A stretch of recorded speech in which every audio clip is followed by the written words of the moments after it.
You wake up in the morning feeling exhausted, even though you slept for 8 hours. You try to focus on your work, but distractions creep in. Your relationships feel strained, as if something invisible is pulling people away from you. The opportunities you chase slip through your fingers at the last moment. At first, you blame yourself. Maybe you're not trying hard enough. Maybe you're unlucky. Maybe life is just unfair. But what if I told you that there is someone, a woman, silently orchestrating these setbacks in your life? A presence you've never noticed but has always been there. A shadow lurking behind your struggles. This woman is the reason behind many of your recent problems. And once you understand who she is, everything will change. The beginning of a storm. Meet Daniel, a man much like you, hard-working, ambitious, determined to create a better life. Yet, despite his efforts, things never seemed to go his way. Every time he was close to success, something would go wrong. His project would fail for reasons beyond his control. His closest friends would misunderstand his words, turning their backs on him. A deep sense of frustration and exhaustion weighed on him, growing heavier with each passing day. Daniel started questioning everything, his abilities, his fate, even his very existence. He couldn't understand why life seemed to be against him, until one evening, an encounter changed everything. It was a cold, quiet night. The streets were empty, save for the occasional flicker of streetlights. As he walked home, lost in thought, he felt an uneasy presence behind him. The hairs on his neck stood up. He turned around. A woman stood in the dim light of a flickering lamp. Her face was neither young nor old, her eyes deep and unreadable. She had an unsettling calmness about her, as if she knew things he didn't. "You felt it, haven't you?" she said, her voice smooth but heavy. Daniel frowned. "Felt what?" "The resistance. The weight of something unseen holding you back. The patterns that repeat, no matter how hard you try." He felt a chill crawl down his spine. How did she know? "Who are you?" he asked, his voice barely above a whisper. She smiled, a knowing, eerie smile. "I am the reason behind many of your problems." The silent saboteur. Daniel stared at her, tried to process her words. Was this some kind of joke? A prank? But the way she looked at him, the certainty in her voice, sent a wave of unease through him. "You're lying," he said, taking a step back. "Am I?" She tilted her head. "Think about it. Every time you try to change, something pulls you back. Every time you chase success, something makes you doubt yourself. Every time you get close to happiness, something whispers that you don't deserve it." She took a step closer. "I have been with you all along, Daniel, watching, whispering, nudging events just enough to keep you trapped in the same cycle." Daniel's heart pounded. It was absurd, impossible. But deep down, he knew there was truth in her words. He had felt it for years, but could never explain it. "Why?" His voice cracked. "Why would you do this to me?" The woman sighed, as if disappointed. "Because you allow me to." Her words stung. He wanted to argue, to deny it, but something held him back. "You see, Daniel," she continued, "I am not some mystical force. I am the voice in your mind that tells you you're not good enough. The fear that stops you from taking risks. The hesitation that kills your momentum." Realization crashed over him like a wave. She was doubt. She was fear.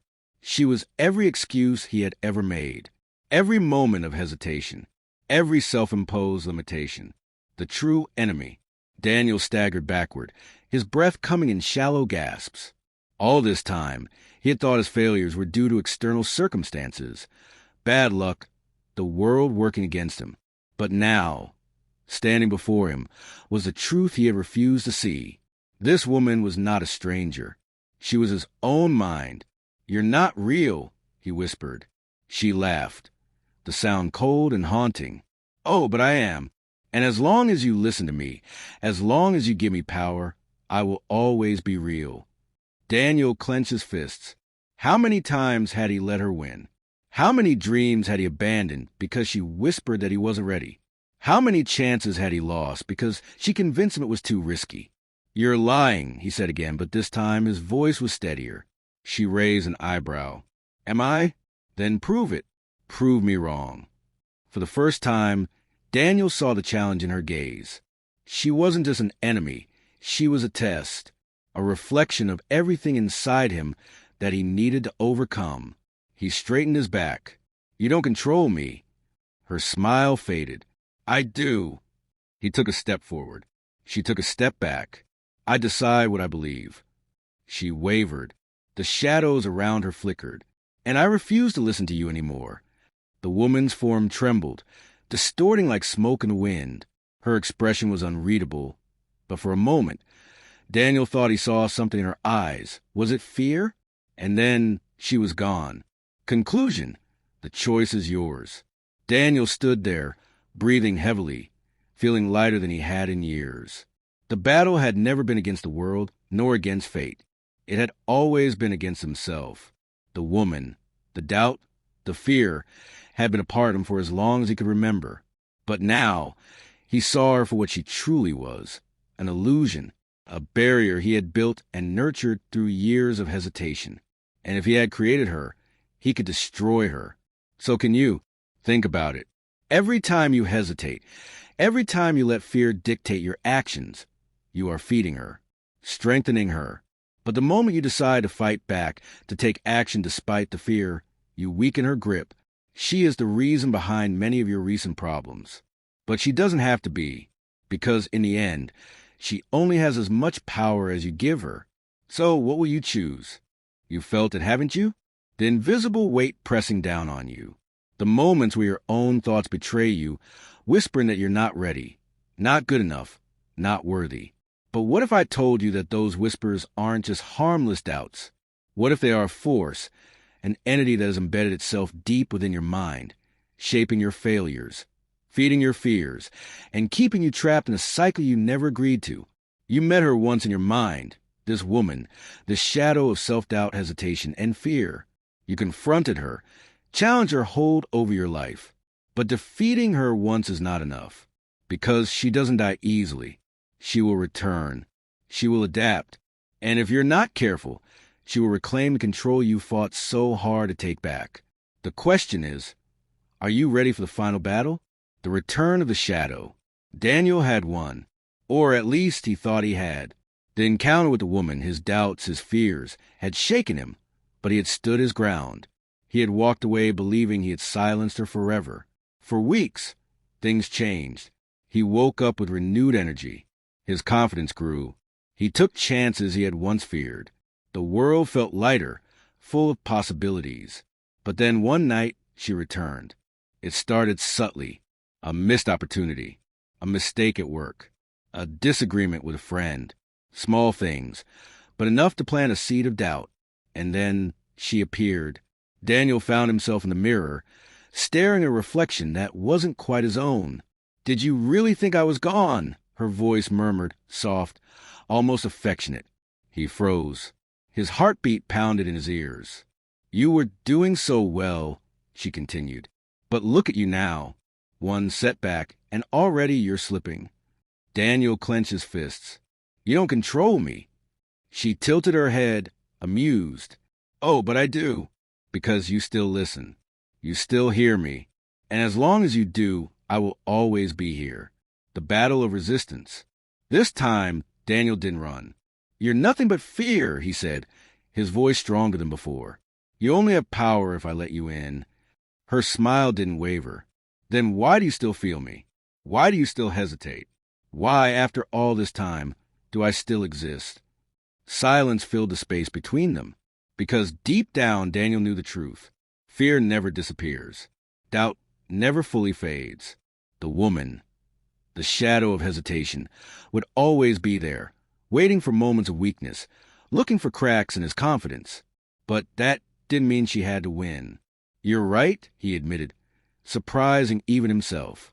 "You're a part of me, and maybe you always will be." Her smile faltered.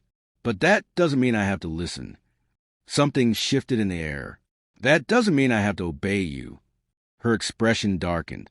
"You think ignoring me will change anything?" "No," Daniel said, stepping closer. "But acting despite you will." She took a step back. "The difference between who I was and who I am now," he continued, is that I know your tricks.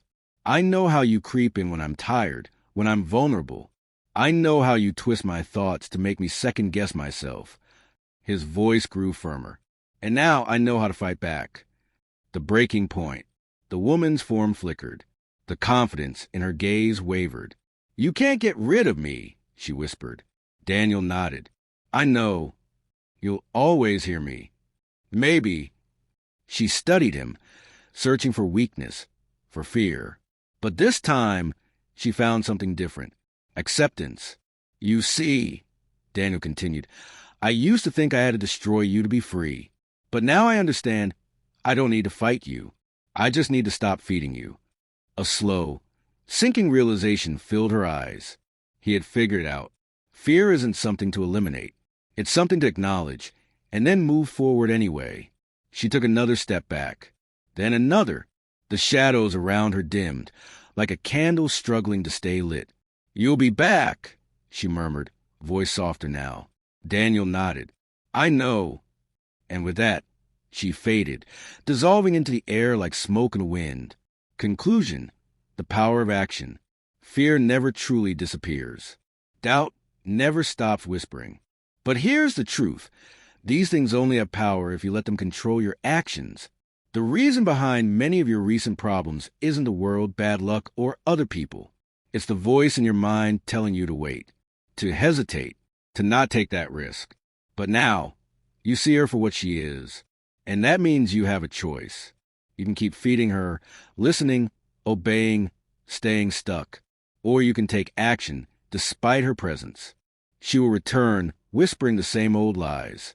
But now you know the answer. She doesn't control you. You do,